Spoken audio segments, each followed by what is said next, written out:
Hello friends, welcome you all in my class.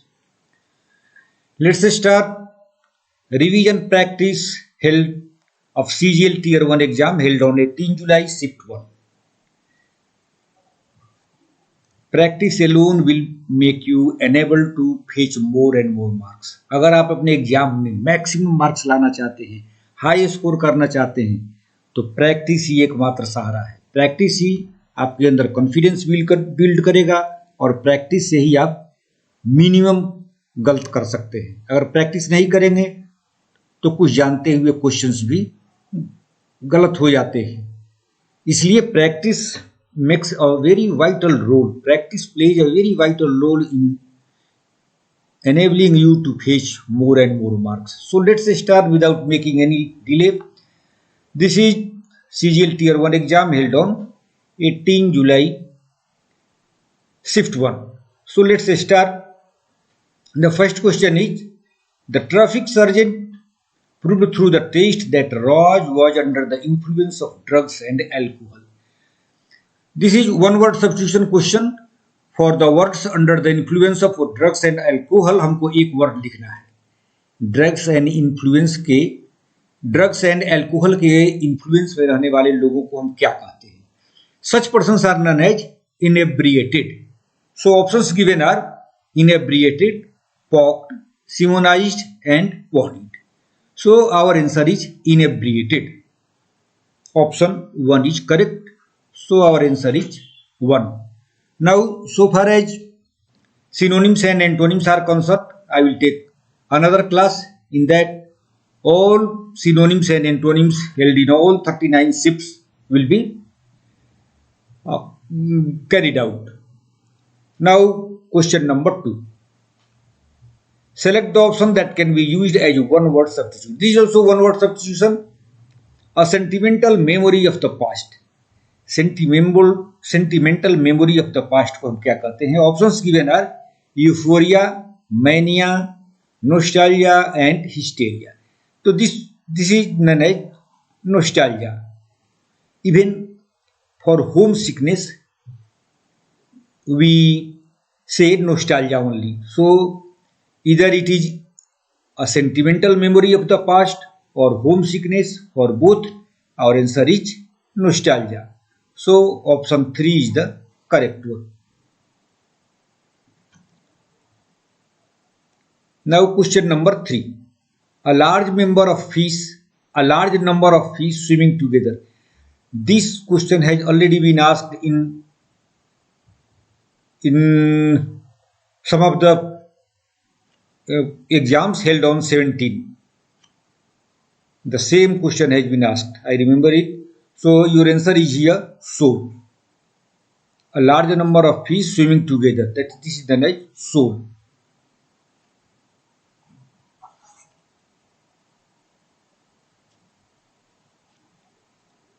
Next question is, select the most appropriate meaning of the given idiom. Bad iron. A bad iron. For bad iron, the options given are not hot. This is wrong. No steam, this is also wrong, and bad luck. This is the correct answer. Bad iron means bad luck. So your answer is option number 3. Bad behavior is also wrong. Now next question. Select the sentences that contains no spelling errors. 4 sentences are given. You will have to find out such question in which there occurs no spelling error. So the first one is, the mall road of our city is always teeming with street vendors. Teeming with. See, 2 types of team is there. The first one is TEAM. Team. This is team of players, team of students. But here TEEM, team with means to be more in number. To be more in number. This is known as team with. Team with. Team with. ज़्यादा संख्या में होना. Mall road of our city is always teeming with street vendors.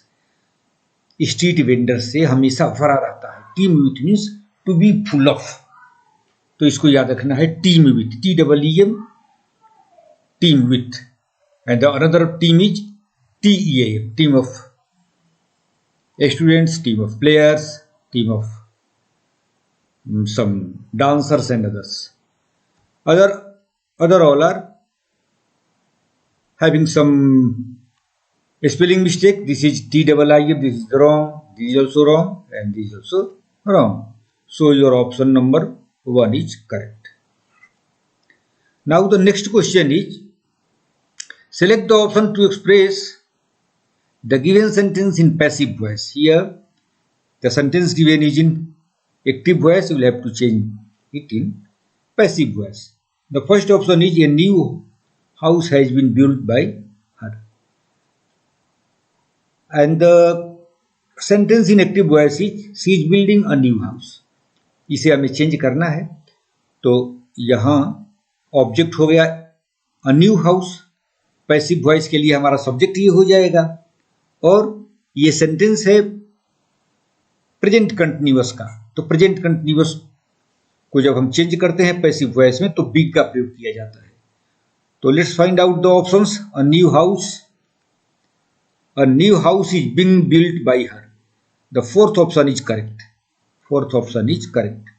A new house is being built by her, built, so option number 4 is correct one. Now here 4 sentences are given. S1 and S6 will remain as they are, and you will have to arrange PQRS. So when PQRS are given, जो PQRS वाले sentences में सबसे पहले आपको पढ़ना है कि S1 में क्या है, S1 के बाद कौन सा सेंटेंस होना चाहिए। तो S1 अगर हम पढ़ते हैं तो ये देखिए, today the world has become a much smaller place thanks to the adventures and miracles of science. Here इस सेंटेंस में क्या बताया गया है कि आज संसार सिमट कर छोटा रह गया है। किसके कारण हुआ है ये साइंस के चमत्कार के कारण हुआ है। This is because of miracles of science. अब हमें दूसरे सेंटेंस को ऐसे ही देखना है कि इसके मीनिंग से मिलता जुलता दूसरा सेंटेंस कौन है। तो दूसरा सेंटेंस अगर हम देखें तो ये है कि foreign nations have become our next door neighbours, world has become so smaller. इस कारण से हम अपने देश से दूसरे देश में, हमारा पड़ोसी देश नेक्स्ट डोर नेबर के जैसा हो गया है। तो फर्स्ट सेंटेंस होगा एस, और एस के बाद हमें देखना है कि और क्या होगा। अब ऑप्शंस में देखेंगे कि एस कौन से ऑप्शन में है। एस वाले ऑप्शन 2 है, 3 and 4। अब हम देखते हैं कि पहला एस के बाद आर क्या है। आर में है mingling of population is bringing about interchange of thought. एक बात इसमें और देखना है आपको, लास्ट सेंटेंस जो दिया हुआ है S6, अगर हम अब ये देखें कि S6 के पहले क्या होना चाहिए तो आप कुछ कट शॉर्ट कर सकते हैं। हम लास्ट सेंटेंस देखते हैं, we cannot have religious unity and peace. इस सेंटेंस में रिलीजियस यूनिटी और पीस के बारे में बताया गया है। हम कुछ और सेंटेंस देखते हैं जिसमें रिलीजन के बारे में दिया गया है, तो वो सेंटेंस है हमारा, वो सेंटेंस है रिलीजन के बारे में जो दिया गया है, वो सेंटेंस है mingling of population is bringing about interchange of thought. Then we are slowly realising that the world is single group, and Q, in Q religion के बारे में दिया हुआ है। तो इसका मतलब कि S6 के पहले सेंटेंस हमारा कौन सा रहेगा, क्यू रहेगा। तो हमें 2 सेंटेंस मिल गए, एस और क्यू, और एस और क्यू वाले ऑप्शंस और दूसरे ऑप्शंस में नहीं है। एस और क्यू जैसा दूसरे ऑप्शन किसी में भी नहीं है। तो बिना डिले किए हुए हम ऑप्शन 3 पर टिक कर सकते हैं। एस और क्यू और किसी में नहीं है, इसलिए हमारा आंसर हो गया 3। Now switch over to Next question. Select the most appropriate option that can substitute the underlined segment in the given sentence. National development is defined as an improvement in people's daily arrangements. National development is defined as an improvement in people's daily arrangement. Daily arrangement में क्या होता है? Daily arrangement में हमारा होता है खाना पीना पहनना रहना, ये सब डेली अरेंजमेंट्स कहलाते हैं। तो इसके लिए हमें एक वर्ड लिखना है। तो डेली अरेंजमेंट्स का जनरल नाम क्या होता है? Living conditions. लिविंग कंडीशन से हमारे डेवलपमेंट का पता चलता है। नेशनल डेवलपमेंट का पता हम लिविंग कंडीशन के स्टैंडर्ड के अनुसार पता कर सकते हैं। If living conditions our living conditions improve, national development also has the proportional development. So daily arrangements means living conditions. Other options आप देख सकते हैं, डिवाइन टेक्निक का कोई मतलब नहीं है, एग्जिस्टिंग कैलामिटीज का कोई मीनिंग नहीं है, डाइनिंग कैटेगरीज का कोई मीनिंग नहीं है। Daily arrangements means living conditions. So option 1 is the correct one, other all are wrong. Now next question. Select the most appropriate synonym of the word given in brackets to fill in the blank. He became verbose after a few drinks. Drinks के बाद वो verbose हो गया, मतलब बहुत ज्यादा बातचीत करने लगा। जनरली ऐसा होता है, ड्रिंक के बाद जो reticent भी, even the reticent people, reticent means those who are speaking very less, they are known as reticents. ये भी आप याद रखिए, this will enrich the store of your knowledge. Reticent.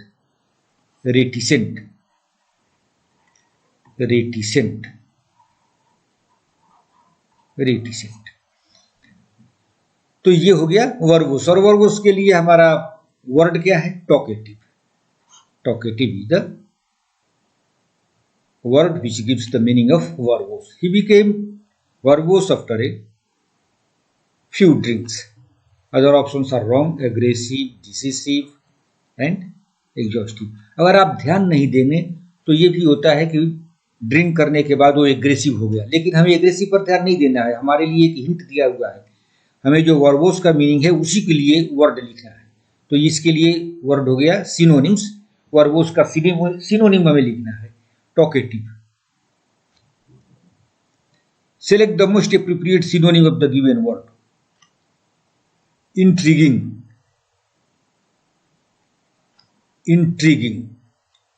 means, actually intriguing has so many meanings. Intriguing questions. The police asked so many intriguing questions. The person caught by police was asked so many questions to find out the reason of theft. तो यहाँ intriguing का मतलब क्या हो जाएगा? Stunning नहीं होगा, रेविसिंग नहीं होगा। रेविसिंग का क्या मतलब होता है? Ravishing means attractive. Ravishing means attractive.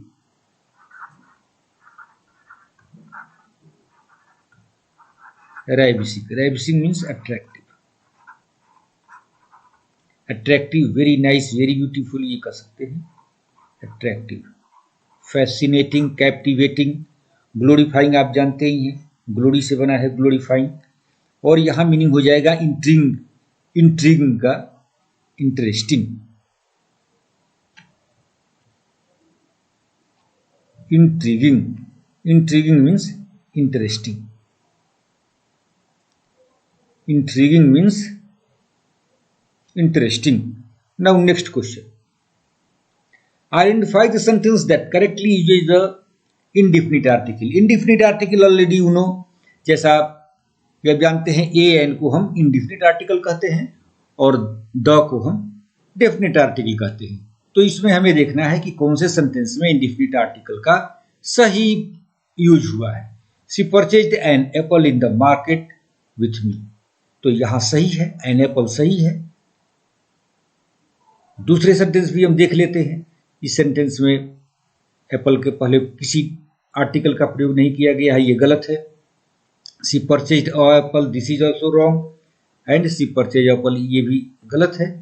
तो यहाँ एन का प्रयोग जो किया गया है एप्पल के पहले किया गया है, ऑलरेडी यू नो कि वोवेल के पहले हम एन का प्रयोग करते हैं और मार्केट के पहले द का प्रयोग किया गया है। She purchase an apple in the market with me. तो option 1 is correct. Now next question. Select the most appropriate synonym of the underlined word in the following sentence. I always enjoy the company of respectful teachers. Respectful के लिए हमें एक synonym लिखना है। Respectful के लिए मिलते जुलते words के लिए हमें एक word लिखना है। Synonym respectful का synonym हो गया, derogatory नहीं होगा। derogatory means जिसकी हम निंदा करते हैं। denouncing. Admiring already you know. Admiring means appreciating, तो ये भी नहीं है। और रिस्पेक्टफुल का हो गया ड्यूटीफुल। रिस्पेक्टफुल का सिनोनिम हो गया dutiful. Option 3 is the correct. Option 3।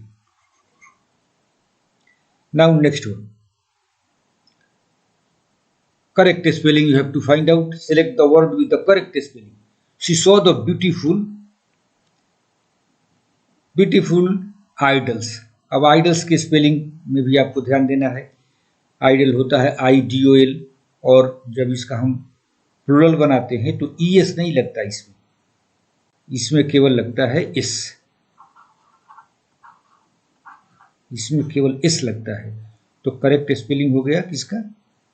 Option 3 का। ये आइडियल्स है, ये नहीं है, ये भी गलत है। So option 3 is the correct answer. Now the next one. Cattle are to herd, so are birds to.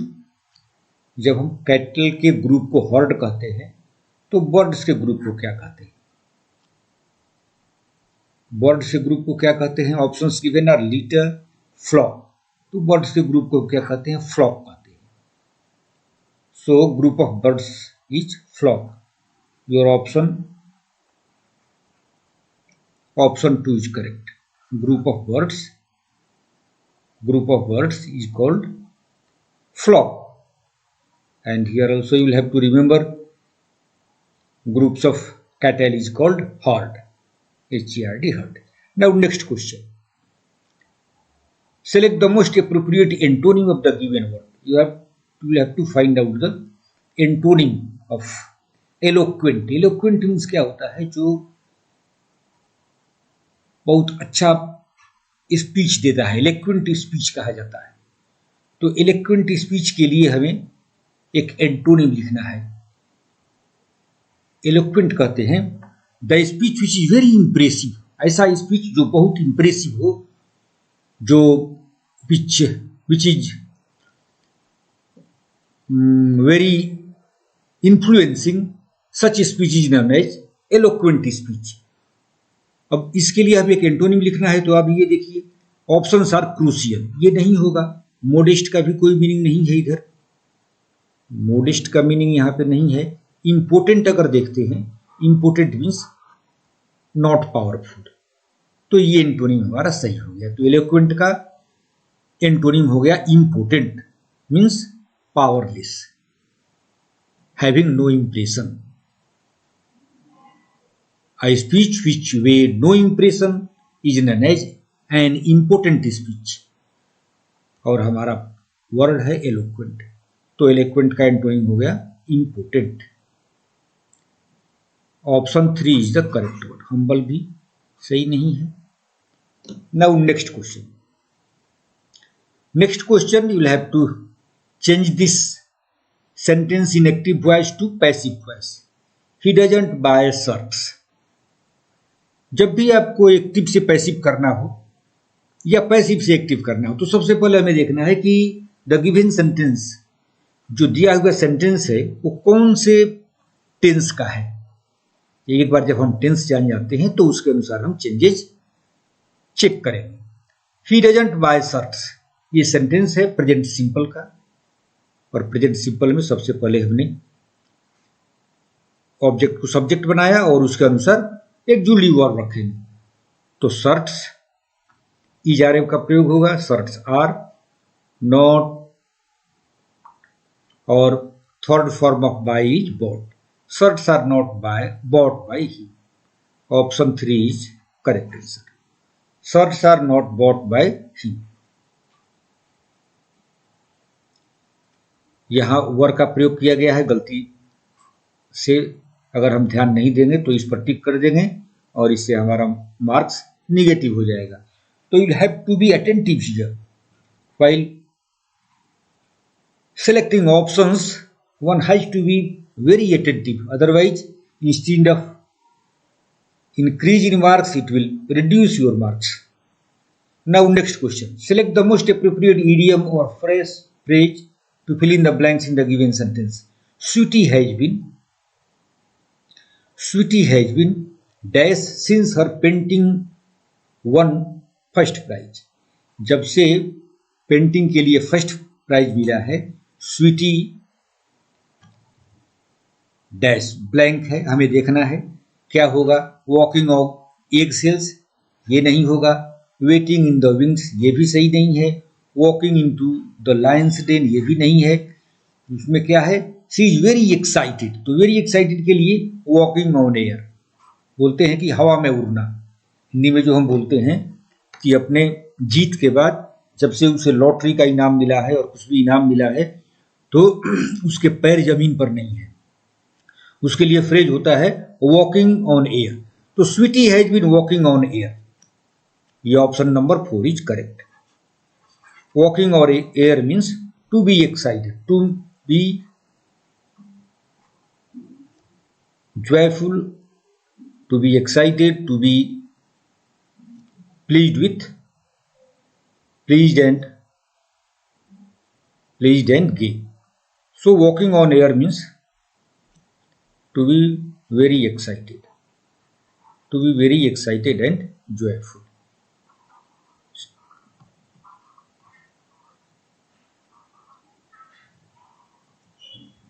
To be excited and joyful. Now next question, select the most appropriate option that can substitute the underlined word in the given sentence. Last week's rain ravaged the whole city. Last week के rain से पूरा city बर्बाद हो गया। ravaged means destroyed. इसके लिए हमें एक वर्ड लिखना है, तो first option is ruined. ruined means आप जानते हैं बर्बाद हो जाना, तो option number 1 is correct. ravage के लिए हमें एक सिनोनिम लिखना है, इसके लिए एक सब्स्टिट्यूट लिखना है, तो सब्स्टिट्यूट होगा ravage का ruin. ravage मीन्स डिस्ट्रॉय और ruin मीन्स भी डिस्ट्रॉय होता है। तो ये option 1 is correct one. Now next question, select the most appropriate synonym of the underlined word. The company was engaged in spurious trade practice. ये spurious भी आपके पहले के एग्जाम में, पहले के किसी शिफ्ट में आया हुआ है। spurious, spurious मीन्स होता है फेक, spurious मीन्स फेक,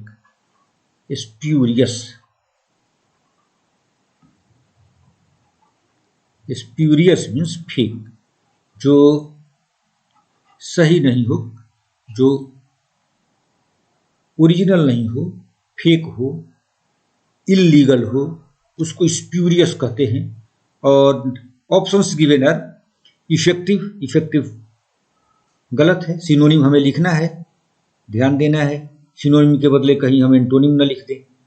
तो स्प्यूरियस का सिनोनिम हो गया फ्रॉडुलेंट, फ्रॉडुलेंट फेक हो गया स्प्यूरियस का मीनिंग, और फ्रॉडुलेंट भी हो गया है, और फ्रॉडुलेंट हमको ऑप्शन में दिया हुआ है, तो हमारा आंसर हो गया fraudulent. Fraudulent option 2 is the correct one. एक यहाँ स्पेसियस दिया हुआ है, स्पेसियस दिया हुआ है। स्पेसियस का मतलब ये तो हो गया हैविंग मोर स्पेस।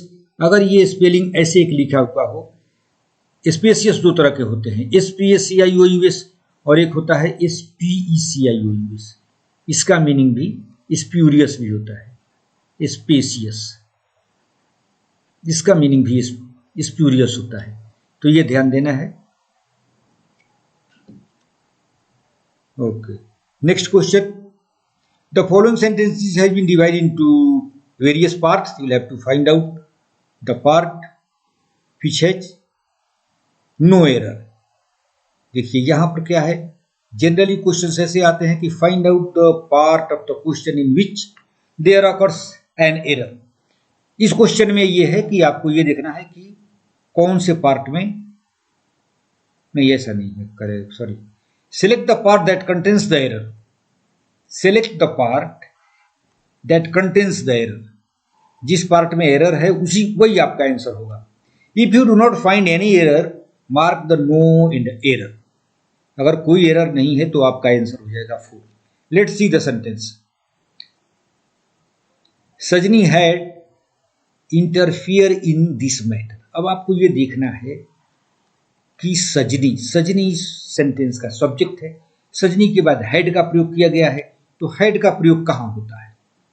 हैड का प्रयोग होता है पास्ट परफेक्ट टेंस में।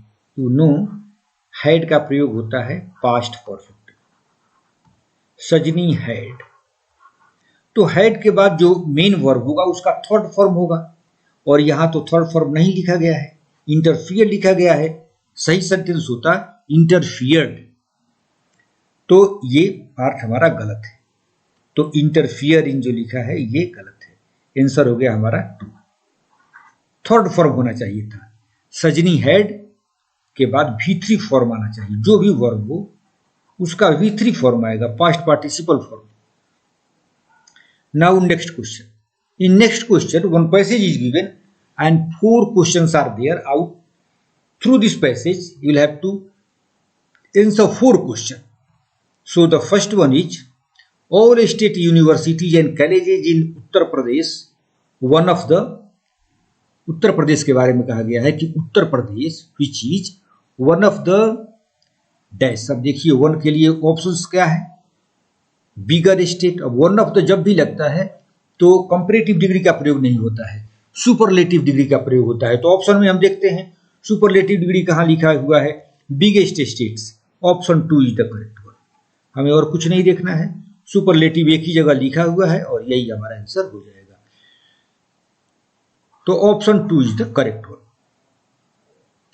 Now is one of the biggest states in India will now save water, will now save water. तो क्या है, यहां पर एक वर्ब हमें लिखना है।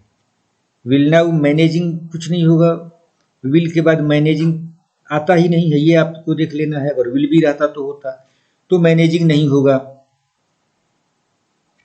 और इसका मतलब नहीं है विल हैव मैनेज्ड नहीं है, विल हैव ऑर्गेनाइजिंग भी नहीं होगा, तो ये होगा will organise. Will organise a save water ritual named Jal Bharo. जल भरो अभियान एक चला रहे हैं, एक सेव वाटर रिचुअल, एक रिचुअल है ये सेव वाटर। एक रिचुअल मीन्स अ ट्रेडिशन, इसका नाम दिया गया है जल भरो in place of lamp lighting. Lamp lighting ritual already चल रहा है, उसके बदले में जल भरो रिचुअल ऑर्गेनाइज किया गया है। To inaugurate their annual convocations, the governor of the state who is also chancellor of the state universities instructed that every university and college in the state should install rainwater harvesting plants on its campus. जल भरो signifies, अब जल भरो के बारे में दे रहा है कि इसका क्या मतलब होता है। What does it indicate? What does it say? जल भरो signifies, ऑप्शन 3 में क्या देखना है, जल भरो signifies क्या, स्ट्रेंथनिंग, मूविंग, होल्डिंग, प्रोसीडिंग। तो जल भरो signifies dash the vision of जल शक्ति। तो जल शक्ति को एक अभियान है, इसको स्ट्रेंथन करता है। हमारा ऑप्शन हो जाएगा स्ट्रेंथनिंग, ऑप्शन नंबर 1 स्ट्रेंथनिंग. जल भरो signifies strengthening the vision of जल शक्ति. जल शक्ति का जो हमारा विजन है उसको जल भरो सिग्निफाई करता है, स्ट्रेंथन करता है. Signify strengthening to make it more strong. This ceremony symbolizes the dash importance of power. So question number 24, dash importance of immense importance. ये हमारा ऑप्शन हो जाएगा option 2 immense importance. The ceremony implies the immense importance of water. Now the last one,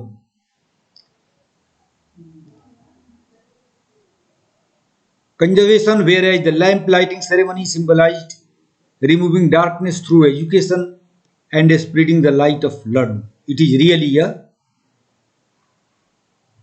a question number 25th. It is really a lower नहीं होगा, louder नहीं होगा, laudable. Laudable means appreciable. Laudable means appreciable. Appreciable, worth admiration, admirable or appreciable.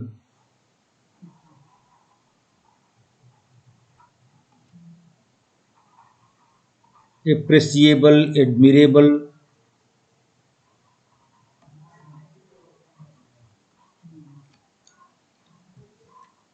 तो हमारा answer होगा it is really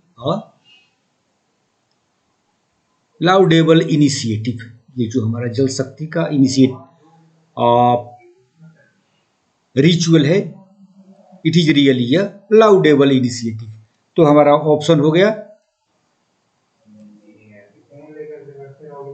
option 3 is the correct one. Option 3.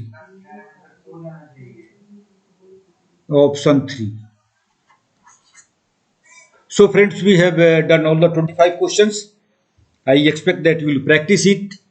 Your practice will make you efficient and confident. With this, I would like to close this video. Thank you very much.